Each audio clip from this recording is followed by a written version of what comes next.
before this decade is out, of landing a man on the moon and returning him safely to the Earth. Godspeed, John Glenn. Liftoff. We have a liftoff. That's one small step for man, one giant leap for mankind.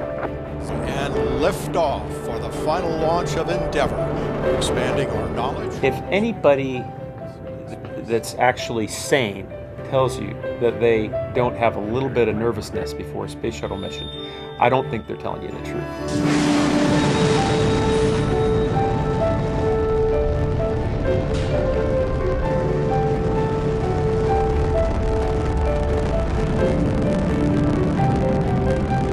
On the first flight, you're just, I think, overwhelmed by the sensation of the motion, the violence of the rocket, the sounds, just the whole experience.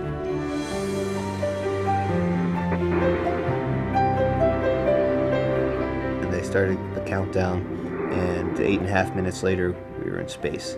And all the way up, I was smiling and smiling, smiling. Why are you smiling? It's like, well, it's my dream coming true. My last flight, we had 7 guys. We were high-fiving. We were really relaxed as we went out to the orbiter. We did our walk around. We strapped in. But as you get closer to launch, people are getting quieter. They're not joking as much. And then the last 30 seconds, it's silence. And everybody is thinking, okay, I got to get this right. First launch, main engine cut off, pulled out my pen. It floated right in front of me. And I thought, it really does float. Looked out the window, I saw the curvature of the Earth, and I thought, wow, the Earth is round. Isn't that amazing? The Earth is round. Well, of course the Earth is round. Everybody knows that. But when you see it with your own eyes for the first time, it makes this very strange impression on you that, yeah, what I learned in school is right.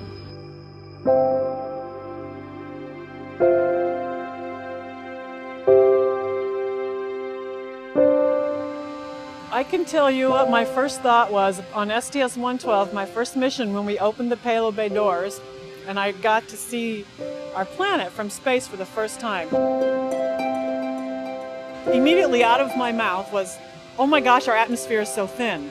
And it's like, wow, it really hits you how fragile our planet is, how we're all in this together, how it's just this beautiful ball of life.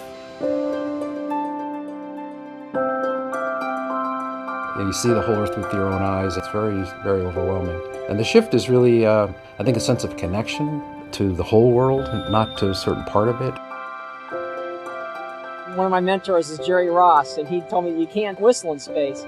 And so on my first flight, we heard that, and so we were depressing down to 4.3 psi, and I would just before I could still get a tiny whistle out, and I say, hey Jerry, I'm trying to disprove you, and so.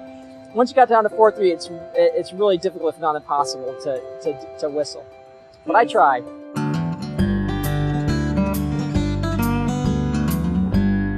Well, the food tends to be a little bit bland because what you've got, you miss crunchy and fresh. And then being there for so long, you miss variety. And so what I did while I was up there, and what a lot of us do, is we tend to start mixing foods together again. And spicy is certainly something that's nice to have because it adds a lot of flavor to new foods, and it kind of wakes your taste buds up a little bit as well.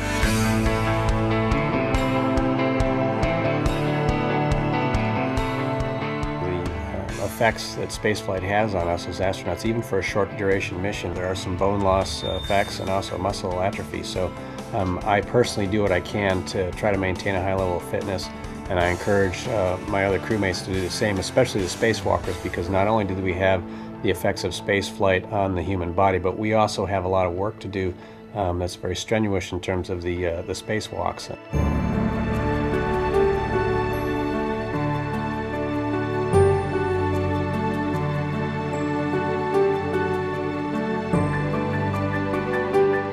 It's a very serene thing because it can be at times a little bit concerning because you're going around the Earth every 90 minutes.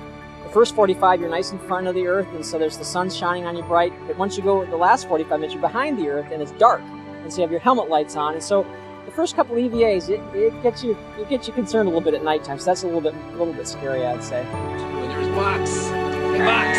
There's Katie. Hey, Katie. What's your favorite pastime in space that you cannot do here on Earth? Well, I think it has to be, for me, is just flying through the space station.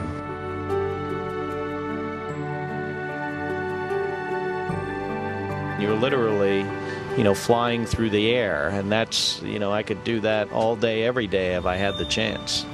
I'd like to introduce you to the newest member of our crew.